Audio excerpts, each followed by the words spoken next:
আকাশের কর্তৃপক্ষকে, কারণ ওখানে না গেলে তো এই সুযোগটা পেতাম না। সৌম্য স্যারকে আমি ওখানেই প্রথমে জাজ হিসেবে পাই এবং আস্তে আস্তে আমি ভাবিনি যে এতগুলো ধাপ পেরোতে পারবো।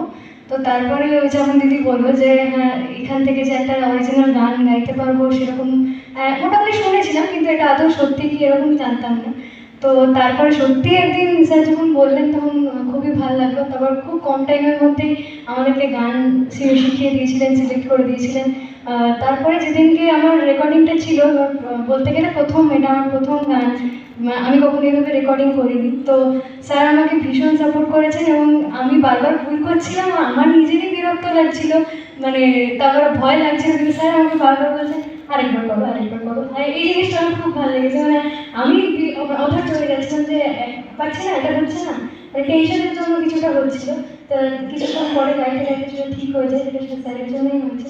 অনেক কিছু শিখতে পেরেছি। আর আজকে এই মঞ্চে এসে যে এইভাবে আমাদের গান রিলিজ হচ্ছে, এর জন্য আমি নিজেকে ধন্য মনে করি। অনেক ধন্যবাদ